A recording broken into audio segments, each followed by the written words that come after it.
Finance minister ने कहा digital economy grow होगी 2030 तक $800 बिलियन।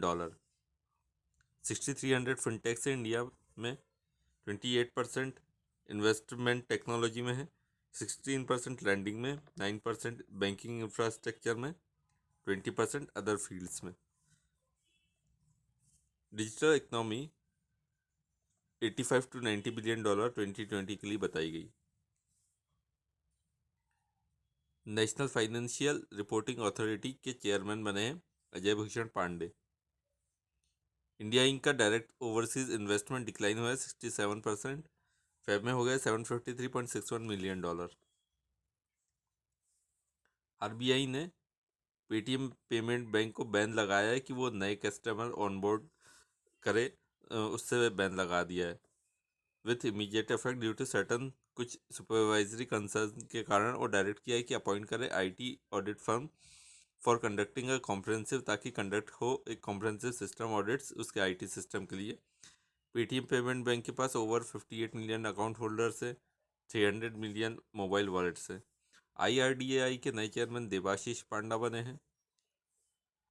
इंडियन रेलवे का पहला गति शक्ति कार्गो टर्मिनल कमीशन किया गया। Asansol division of eastern railway में सक्सेसफुली कमीशन हुआ है private siding of method power limited at Thapar Nagar में। यह एनहेंस करेगा रेलवे की earning approximately 11 crore per month. NHPC ने पे किया इंटरिम डिविडेंड 933.61 करोड़ गवर्नमेंट को फाइनेंशियल ईयर 2021-22 के लिए। 6 इंडियन एयरपोर्ट को एडजस्ट किया गया best airport by size airport service quality survey में, जो कि कंडक्ट कराया गया था एयरपोर्ट काउंसिल इंटरनेशनल द्वारा। सेंटर का 12,000 करोड़ एम्बिशियस चारधाम प्रोजेक्ट के हाई पावर कमेटी के नए चेयरमैन AK सिकरी बने हैं, रवि चोपड़ा ने रिजाइन किया है।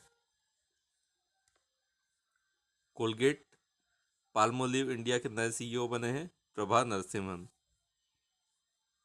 इंडस्ट्रियल आउटपुट ग्री हुआ है 1.3% जनवरी 2022 में। Cairn oil and gas spend करेगा $4 बिलियन ओवर नेक्स्ट 3 ईयर्स में उसके प्रोडक्शन को ट्रिपल करने के लिए। ब्यूरो ऑफ इंडियन स्टैंडर्ड्स ने IIT रुड़की के साथ MOU साइन किया for establishment of BIS standardization. Chair professor Sunil Kataria रेवन के नए CEO बने हैं उसके लाइफस्टाइल बिजनेस के लिए। कंपटीशन कमीशन ऑफ इंडिया ने अप्रूव किया है कि HSBC AMC एक्विजिशन ले L&T इन्वेस्टमेंट मैनेजमेंट का एक्विजिशन करे for $25 million. Indian renewable energy development agency IREDA ने MOU साइन किया central institute of petrochemicals engineering technology द्वारा CIPT to provide techno financial expertise techno financial expertise provide करने के लिए उसके साइपेट कैंपस में सोलराइजेशन के लिए। इंडिया का पहला वुमेन ओन्ड इंडस्ट्रियल पार्क जिसका नाम है FICCI ladies organization industrial park Hyderabad में ओपन हुआ 50 एकड़ लैंड पर। इन्वेस्टमेंट 250 करोड़ है और इनॉग्रेट किया गया Telangana industrial minister KT Rama Rao के द्वारा। इंडिया का health tech sector potential accelerate कर सकता है ई हेल्थ सेक्टर को to reach $9 to 12 billion gross merchandise value by 2025 और $40 billion gross merchandise value by 2030 according to RedSeer report. Union steel minister Ramchandra Prasad Singh ने inaugurate किया steel week in expo 2020 at India pavilion Dubai में। Special session on 6322 crore PLI scheme for speciality steel भी schedule किया गया। Indian railway plan कर रहा है कि वो स्पेंड करे ओवर 1 ट्रिलियन डेवलप करने में, उसके एसेट को डेवलप और प्रोक्योर करने में।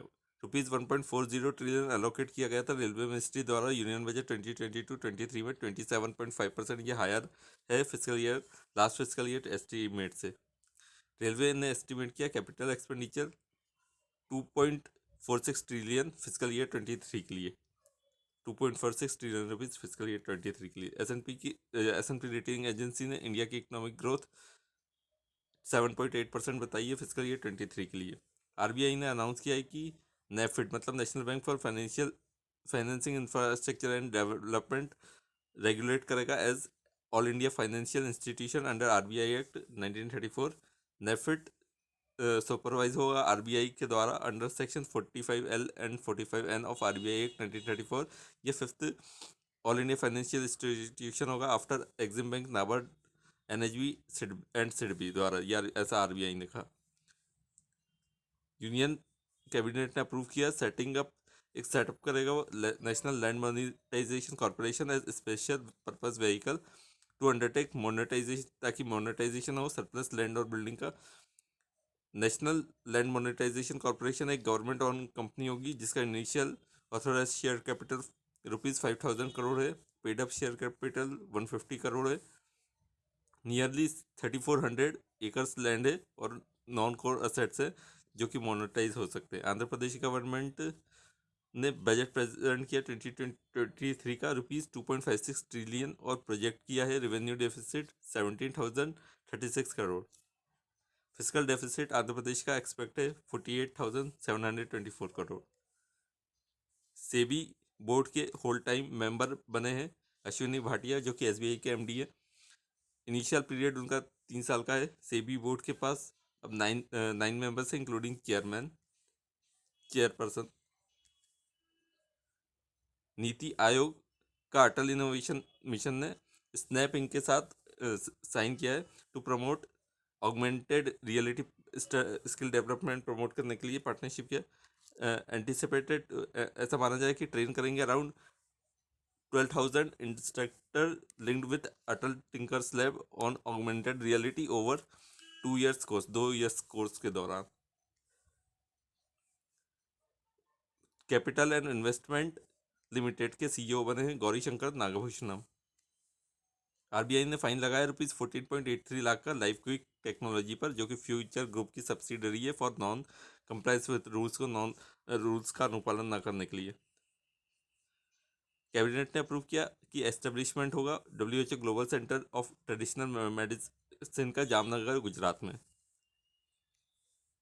आयुष मिनिस्टर श्री सर्बानंद सोनोवाल इनोग्रेट करेंगे 25th कन्वोकेशन सेरेमनी ऑफ राष्ट्रीय आयुर्वेदा विद्यापीठ जिसकी थीम रहेगी आयुर्वेदा आहार स्वस्थ भारत का आधार। हरियाणा गवर्नमेंट ने अनाउंस किया सुषमा स्वराज अवार्ड वुमेन के लिए जिसका अवार्ड मनी है ₹5 लाख अलॉन्ग विथ कमेंडेशन। इन 2021 में इंडिया ने ऐड किया 1.7 गीगावाट मतलब 1700 megawatt roof top solar capacity installation increase हुआ है बाय 136% कंपेयर टू 719 मेगावाट 2020 में according to Mercom India research report. Australian army research centre ने साइन किया MOU with centre for land welfare studies के साथ जो कि इंडिया आर्मी थिंक टैंक है तो एस्टेब्लिश करने के लिए academic corporation and engagement. Ministry of housing and urban affairs organise करेंगे India water pitch pilot scale startup conclave new Delhi में। श्री हरदीप एस पुरी लॉन्च करेंगे India water pitch pilot scale startup challenge to select उसमें select करेंगे 100 startup और उनको provide किया जाएगा 20 lakh as funding support. Competition commission of India ने अप्रूव किया है वेट यहाँ पर था कंपटीशन कमीशन ऑफ इंडिया ने अप्रूव किया कि अमेजन का प्रपोजल कि वो एक्वायर करेगा कैटमैरन्स वेंचर का entire 76% stake in Prione business service में विच हाउसेज क्लाउडटेल इंडिया जिसकी सब्सिडरी है। इंडिया और वर्ल्ड बैंक के बीच में साइन हुआ है 125 मिलियन डॉलर लोन का to access support access to special protection service in West Bengal. Competition commission of India ने अप्रूव किया acquisition of 100% share capital of L&T investment management limited by HSBC asset management private limited. Union minister Shri Narayan Rana ने launch किया MSME innovation scheme incubation design and IPR along with MSME idea hackathon 2022। Incubation में financial assistance up to 15 lakh per idea, 1 crore for relevant plant and machines. Design में financial assistance up to 40 lakh per design and up to ₹2.5 lakh student project के लिए। IPR मतलब intellectual property rights में financial assistance 5 lakh for foreign patent, 1 lakh domestic patent, 2 lakh for GI registration, ₹15,000 for design, ₹10,000 for trademark. Madhya Pradesh के finance minister Jagdish Devdar ने announce किया annual budget for 2022-23 ₹2.79 lakh crore to make MP and, जिससे कि MP एक आत्मनिर्भर स्टेट बने। 11% हाइक हुआ है डियरनेस अलाउंस में। स्टेट गवर्नमेंट अलाउंस में 31% हो गया है, पहले था 20%। ₹25,000 करोड़ अलोकेट किया गया है for offering electricity at subsidised rates. Physical deficit Madhya Pradesh का एस्टिमेट किया गया है एट 4.56%, ₹55,111 करोड़। श्री भूपेंद्र यादव ने रिलीज किया book role of labour in India's development, जिसमें कि 12 आर्टिकल्स है और पब्लिश किया गया है VV गिरी नेशनल लेबर इंस्टीट्यूट द्वारा। तो ये थे इंपॉर्टेंट न्यूज शॉट। वीडियो को एक बार फिर से रिवाइज कीजिएगा, शेयर कीजिएगा। Thank you.